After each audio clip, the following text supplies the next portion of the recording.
Alors il y a un monsieur dans notre communauté qui m'a raconté cette histoire donc, il y a quelques années, histoire extraordinaire. Ce monsieur, donc il était nouveau dans la Kila, dans la communauté, donc je suis parti le voir pour lui dire bienvenue.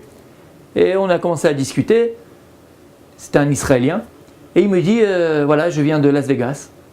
Ah sympa, Las Vegas, c'est pas tous les jours. Hein. Las Vegas, et qu'est-ce que vous faites? Voilà, maintenant je suis revenu avec ma famille, tout ça, machin. Et bon, Baruch Hashem, il venait souvent, et puis on a sympathisé, Baruch Hashem, il venait de manière fixe à la synagogue. Et un jour, il m'a raconté son histoire. Écoutez bien. Il habitait à Las Vegas. Alors, il habitait, aux États-Unis au départ, à New York, si je ne me trompe pas. Il avait 30 ans. Il n'était toujours pas marié. Et il travaillait en Amérique. Il avait quitté Israël pour les États-Unis pour se faire de l'argent, comme tous les jeunes, on va dire, comme beaucoup de jeunes. Et donc, il galérait. Il avait un petit studio à New York. Et il galérait d'un boulot à l'autre et il n'arrivait pas à finir les fins de mois, il voulait faire fortune, quoi. Il voulait vraiment le rêve américain, il n'y arrivait pas. Et un jour, il m'a dit, il était à Los Angeles, Mechila, pour être plus précis.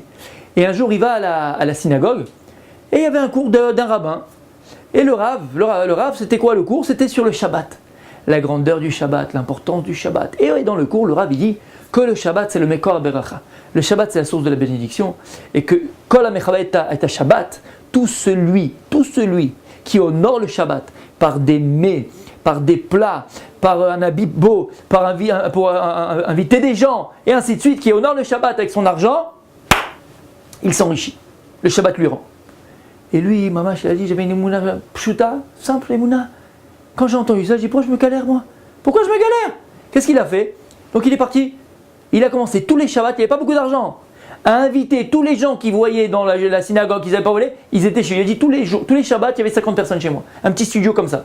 Tous les Shabbats. Et j'avais pas d'argent. Mais la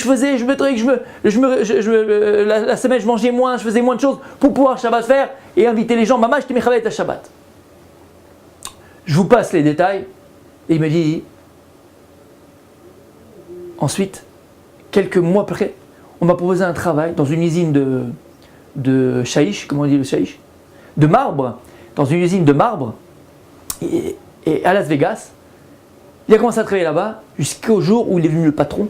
Et donc Blainara, il a fait une fortune énorme. Et d'ailleurs, il avait offert pour la synagogue du marbre. D'accord? Il avait du marbre, et aussi il faisait import-export avec Israël. Et donc, il avait offert aussi pour la synagogue du marbre. Histoire extraordinaire d'un homme qui l'a vécu. Un homme, il a vécu ça. Il a dit, comment j'ai fait fortune? Il a dit aux gens de la Kehila, il a dit, voilà, vous voulez faire de l'argent? Arrêtez de vous prendre la tête. Kol HaMechabed et Shabbat, tout celui qui honore le Shabbat le lui rend. Tu veux t'enrichir? Honore le Shabbat.